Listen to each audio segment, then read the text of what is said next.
ഇപ്പോൾ ഏകദേശം കാര്യങ്ങൾ ഞാൻ പറഞ്ഞതെന്ന് മനസ്സിലായിട്ടുണ്ടാവും വിചാരിക്കണം. അപ്പോൾ ആസിഫ് അലിയുടെ കാര്യം വേറൊരു കാര്യമാണ്. കാരണം ആസിഫ് അലിനെ പുള്ളി ഇൻസൾട്ട് ചെയ്തു എന്നുള്ളത് സത്യസന്ധമായിട്ടുള്ളൊരു കാര്യമാണ്, അത് സംഭവിച്ച കാര്യമാണ്. പക്ഷേ ഇവിടെ ഇപ്പുറത്ത് വേറൊരു പ്രശ്നമുണ്ട് എന്നുള്ളതാണ് ഞാൻ പറഞ്ഞത്. അപ്പം നമ്മൾ ഈ സംഘാടകർക്കെതിരെയും നമ്മൾ തിരിയണ്ടേ. പുറത്ത് നല്ല മഴയുണ്ട്, തണുപ്പുണ്ട്. ദേ കറണ്ടും പോയി. കറണ്ട് വന്നല്ലോ, കൊള്ളാം.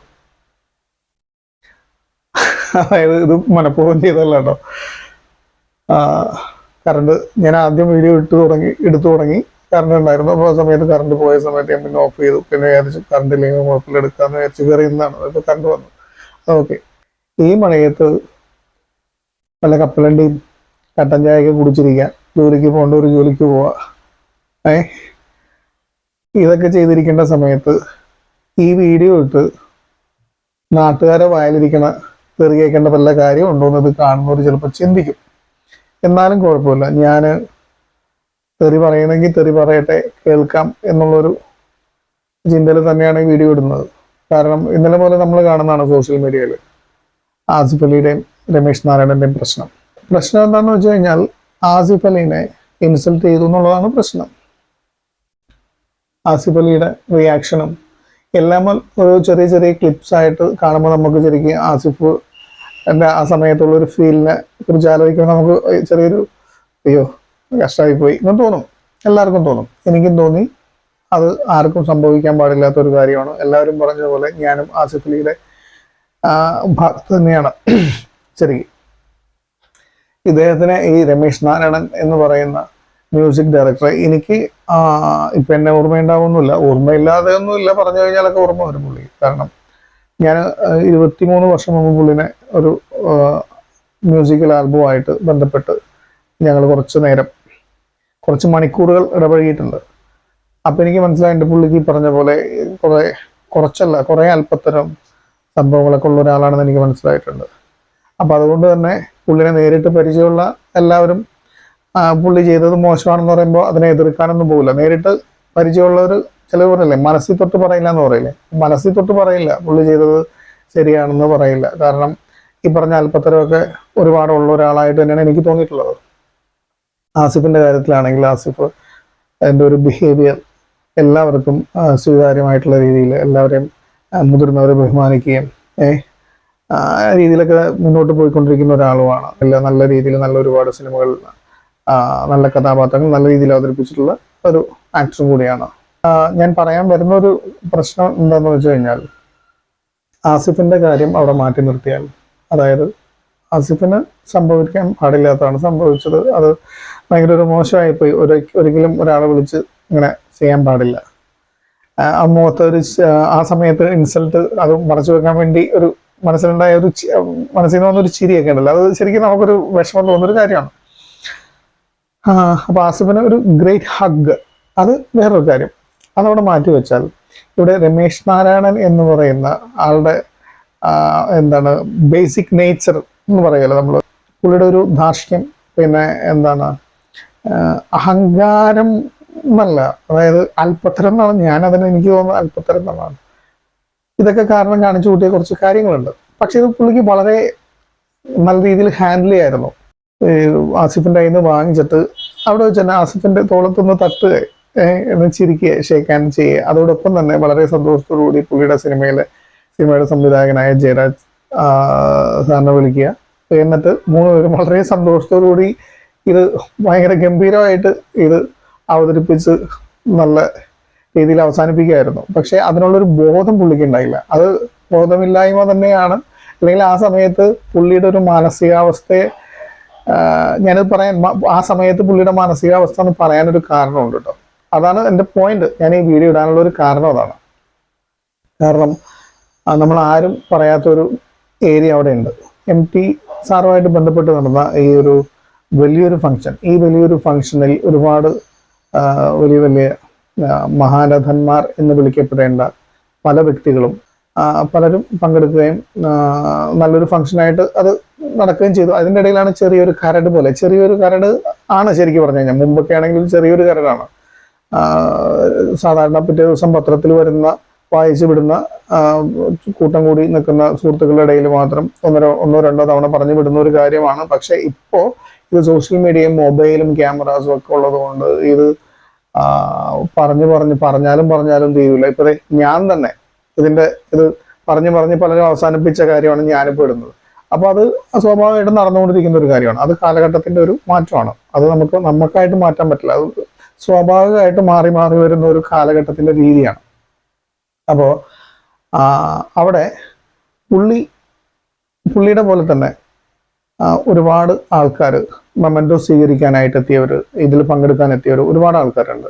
സെലിബ്രിറ്റീസ് ഒരുപാട് പേരുണ്ട്. ഇതിൽ പ്രധാനപ്പെട്ട ഒരു കാര്യം ആന്തോളജി മൂവിന്ന് നിങ്ങൾ പലരും കേട്ടിട്ടുണ്ടാകും. അതായത് ഒരുപാട് ചെറിയ ഡ്യൂറേഷനിലുള്ള ചിത്രങ്ങൾ കൂട്ടിച്ചേർത്തുണ്ടാക്കുന്ന ഒരു സാധാരണ ഡ്യൂറേഷനിൽ വരുന്ന ഒരു സിനിമ. അതായത് പല കഥകളായിരിക്കും. അങ്ങനെ ഒരു ആന്തോളജി മൂവിയുടെ ഭാഗമായിട്ട് അതിലെ ഡയറക്ടേഴ്സിന്റെയും റൈറ്റേഴ്സിന്റെയും ഓരോ ചിത്രങ്ങളുടെയും ക്രൂ മെമ്പേഴ്സിനെ സ്റ്റേജിലേക്ക് വിളിച്ചു വരുത്തി അവർക്ക് മൊമെന്റോ കൊടുക്കുക, അവരെ പ്രശംസിക്കുക എന്നുള്ളൊരു ചടങ്ങ് അവിടെ നടന്നിരുന്നു. സോഷ്യൽ മീഡിയയിൽ ഈ ക്ലിപ്സ് മാത്രം, ഈ ഇഷ്യൂ മാത്രം കണ്ട ആൾക്കാർക്ക് പലർക്കും അറിയില്ല ഇങ്ങനൊരു ചടങ്ങ്, ഇങ്ങനൊരു പരിപാടി അവിടെ ഉണ്ടായിരുന്നു എന്നുള്ളത് അറിയില്ല.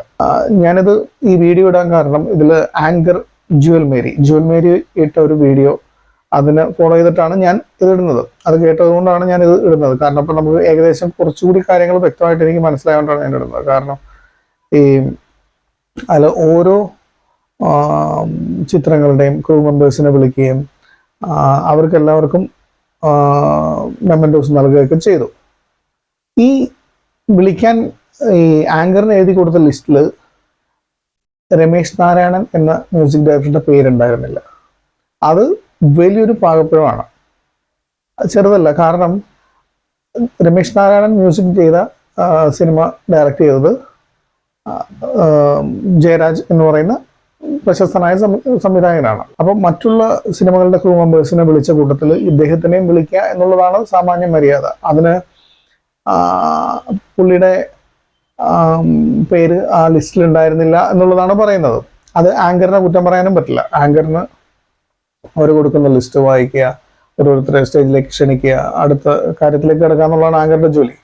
അപ്പൊ ഈ സംഘാടകർക്ക് പറ്റിയ ഒരു വലിയൊരു പിഴവ് തന്നെയാണത്. അപ്പോൾ ഈ ഒരു ഫംഗ്ഷൻ നടക്കുമ്പോൾ മറ്റുള്ള ഈ ആന്തോളജി മൂവിയിലെ മറ്റ് എല്ലാ ക്രൂ മെമ്പേഴ്സിനെയും വിളിച്ച് മെമ്മന്റോ നൽകുകയും അത് ആ ചിത്രത്തിലെ ഭാഗമായിട്ടുള്ള തന്നെ വിളിക്കാതെ അവിടെ സദസ്സിൽ അത് വിളി പ്രതീക്ഷിച്ചിരുന്ന അദ്ദേഹത്തെ വിളിക്കാതിരിക്കുകയും ചെയ്യുമ്പോൾ പുള്ളിക്ക് ഉണ്ടാകുന്ന ഒരു മാനസികാവസ്ഥയുണ്ട്, ഒരു വിഷമവും ബുദ്ധിമുട്ടും. വിഷമം എന്ന് പറഞ്ഞു കഴിഞ്ഞാൽ എത്ര അഹങ്കാരിയായാലും ഇല്ലെങ്കിലും വിഷമം എല്ലാവർക്കും വരുമല്ലോ. ഇൻസൾട്ട് എന്ന് പറഞ്ഞാൽ എല്ലാവർക്കും ഒരുപോലെയാണ്. അപ്പൊ പുള്ളി ആ വിഷമത്തിൽ ഇങ്ങനെ ഇരിക്കുമ്പോഴാണ് പുള്ളി പോകാൻ വേണ്ടിയിട്ട് MD സാറിന്റെ മകളോട് പറഞ്ഞു എന്നാണ് പറയുന്നത്. പുള്ളി പറയുന്നത് ഞാൻ ഇറങ്ങട്ടെ, ഈ ഒരു കാര്യമൊന്നും പറഞ്ഞില്ല. സാറിന് മെമന്റോ കിട്ടിയില്ലേ എന്ന് ചോദിച്ചു. സാധാരണ ഇറങ്ങട്ടെ എന്ന് ചോദിക്കുമ്പോൾ നമ്മൾ എന്താ പറയാ, ശരി സാർ, അല്ലെങ്കിൽ വരട്ടെ സാർ, ഫംഗ്ഷൻ കഴിഞ്ഞിട്ട് പോകാൻ. ആ സമയത്ത് മെമന്റോ കിട്ടിയില്ല എന്ന് ചോദിക്കേണ്ട കാര്യമില്ല. അപ്പൊ മെമന്റോ കിട്ടിയിട്ടില്ല എന്നുള്ളൊരു ബോധ്യം ഉണ്ടല്ലോ. അപ്പോ എന്തുകൊണ്ട് അങ്ങനെ ചെയ്തില്ല, പേര് എന്തുകൊണ്ട് ചേർത്തില്ല? അതിന് ജുവൽ മേരി പറയുന്ന ഒരു കാര്യം എന്ന് പറഞ്ഞു കഴിഞ്ഞാൽ പലർക്കും അറിയാത്തൊരു കാര്യമുണ്ട്. ഈ രമേശ് നാരായണൻ എന്ന് പറയുന്ന വ്യക്തി ഒരു ഡിസേബിൾഡ് ആയിട്ടുള്ള ഒരാളാണ്. പുള്ളിയുടെ ഒരു കാലിന് ശരിക്കും സ്വാധീനമില്ല. പുള്ളി പല എക്യുപ്മെന്റ്സ് വെച്ചിട്ടാണ് പുള്ളി അത് സപ്പോർട്ടോടുകൂടിയാണ് നടക്കുന്നത്. അപ്പൊ ഈസി ആയിട്ട് നടക്കുന്ന ആളല്ല, അത് പലർക്കും അറിയില്ല. അപ്പോ അതിന് പറഞ്ഞൊരു കാര്യം, പുള്ളിക്ക് സ്റ്റേജിലേക്ക് കയറാൻ ബുദ്ധിമുട്ടായത് കൊണ്ടാണ്. ഇത് ജുവൽ മേരിയുടെ പ്രശ്നമല്ല, ജുവൽ മേരിയുടെ അടുത്ത് സംഘാടകർ പറഞ്ഞു എന്ന് പറഞ്ഞ് ജുവൽ മേരി ഇട്ട വീഡിയോയിൽ പറയുന്ന ഒരു കാര്യം കേട്ടോ. അത് ജുവൽ മേരിനെ കുറ്റം പറയാൻ പറ്റില്ല. അതായത് ജുവൽ മേരി എന്ന് പറയുന്നത് ആങ്കറിനെ നമുക്ക് കുറ്റം പറയാൻ പറ്റില്ല. അപ്പൊ സംഘാടകർ പറഞ്ഞൊരു കാര്യം ഇതാണ്, ഒന്നുകിൽ അവർ വിട്ടുപോയി, അല്ലെങ്കിൽ മനഃപൂർവ്വം ഒഴിവാക്കി എന്ന് വേണം നമ്മൾ കരുതാൻ. കാരണം മനഃപൂർവ്വം ഒഴിവാക്കാൻ പാടില്ല, വിട്ടുപോകാനും പാടില്ലല്ലോ. കാര്യങ്ങൾ കൃത്യമായിട്ട് നടന്നത് വലിയൊരു ഫംഗ്ഷൻ അല്ലേ. നമ്മൾ സാധാരണ ഇപ്പുറത്ത് നമ്മുടെ വീട്ടിൽ നടത്തുന്ന ഒരു സദസ്സൊന്നും അല്ലല്ലോ, കുടുംബയോഗമൊന്നും അല്ലല്ലോ. അപ്പൊ പുള്ളിക്ക് ആ ഒരു വിഷമത്തിലൊക്കെ ഇരിക്കുന്ന സമയത്താണ് ഇത് പറഞ്ഞപ്പോൾ രണ്ടാമത് പോയി അവിടെ നിന്ന് അനൗൺസ് ചെയ്യുന്നു. അതും പുള്ളിയുടെ പേര് തെറ്റിയാണ് അനൗൺസ് ചെയ്തത്. രമേശ് നാരായണൻ എന്ന് പറയുന്നതിന് പകരം സന്തോഷ് നാരായണൻ അങ്ങനെ എന്തോ പറയുന്നത്. അതും സ്റ്റേജിൽ വിളിച്ചിട്ടല്ല കൊടുക്കുന്നത്. അടുത്തിരുന്ന ആള് ആസിഫ് അലി ആയതുകൊണ്ട് ആസിഫ് അലിനെ കൊണ്ട് കുടിപ്പിച്ചു എന്ന് തന്നെയാണ് നമ്മുടെ ആങ്കർ പറഞ്ഞത്. അപ്പൊ ഇതൊക്കെ എന്ന് പറഞ്ഞാൽ പുള്ളിനെ സംബന്ധിച്ച്, പുള്ളി എന്ന് പറയുന്നത്, ഞാൻ രമേശ് നാരായണൻ എന്ന് പറയുന്ന ആളല്ല കേട്ടോ, ഒരാളെ സംബന്ധിച്ച് അയാൾക്കൊരു ഇത്ര വിഷമം ഉണ്ടാക്കുന്ന ഒരു കാര്യമാണ്. ഇൻസൾട്ടിനേക്കാൾ കൂടുതൽ വിഷമം ഉണ്ടാക്കുന്ന ഒരു കാര്യമാണ്. ആ സമയത്ത് പുള്ളി അത് പുള്ളിയുടെ ഒരു മാനസികാവസ്ഥയിൽ അത് വാങ്ങിച്ചിട്ട് പുള്ളിയുടെ സിനിമയുടെ സംവിധായകനെ വിളിച്ചു, അത് സ്വയം കൈപ്പറ്റുക എന്ന് പറയുന്ന പോലെ അത് ചെയ്തു. അത് പുള്ളി വേണ്ട രീതിയിലല്ല അത് പ്രാവർത്തികമാക്കിയത്. അതാണ് പ്രശ്നം. അത് പുള്ളിയുടെ വിവരക്കേടും ബുദ്ധിയില്ലായ്മയും അഹങ്കാരവും ബേസിക് ആയിട്ടുള്ള നേച്ചർ ആയതുകൊണ്ടാണ് അത് അങ്ങനെ സംഭവിച്ചത്. അപ്പോൾ ഇപ്പോൾ ഏകദേശം കാര്യങ്ങൾ ഞാൻ പറഞ്ഞത് മനസ്സിലായിട്ടുണ്ടാവും വിചാരിക്കണം. അപ്പോൾ ആസിഫ് അലിയുടെ കാര്യം വേറൊരു കാര്യമാണ്. കാരണം ആസിഫ് അലിനെ പുള്ളി ഇൻസൾട്ട് ചെയ്തു എന്നുള്ളത് സത്യസന്ധമായിട്ടുള്ള ഒരു കാര്യമാണ്, അത് സംഭവിച്ച ഒരു കാര്യമാണ്. പക്ഷെ ഇവിടെ ഇപ്പുറത്ത് വേറൊരു പ്രശ്നമുണ്ട് എന്നുള്ളതാണ് ഞാൻ പറഞ്ഞത്. അപ്പൊ നമ്മൾ ഈ സംഘാടകർക്കെതിരെയും നമ്മൾ തിരിയണ്ടേ? സാധാരണ ജനങ്ങൾ, പബ്ലിക് എന്ന് പറയുമ്പോൾ നമ്മൾ കാര്യങ്ങൾ വിശദമായിട്ട് വിശകലനം ചെയ്ത് മനസ്സിലാക്കി ആരുടെ ഭാഗത്താണോ തെറ്റ് അത് ഒന്നുകിൽ ചൂണ്ടിക്കാട്ടുക, അല്ലെങ്കിൽ വിമർശിക്കുക, അല്ലെങ്കിൽ നമ്മൾ കുറ്റപ്പെടുത്തുക എന്നൊക്കെ പറഞ്ഞാലുള്ള നമ്മുടെ ഒരു രീതി. അപ്പൊ ഇങ്ങനെ ഒരു കാര്യം കൂടെ അതിൻ്റെ ഇടയിൽ നടന്നിട്ടുണ്ട് എന്നാണ് ഞാൻ പറഞ്ഞത്. ഇത്രയേ ഉള്ളൂ. അപ്പൊ ഇനി തെറി പറയേണ്ടവർക്ക് തെറി പറയാം. വേറൊന്നുമില്ല. ബൈ.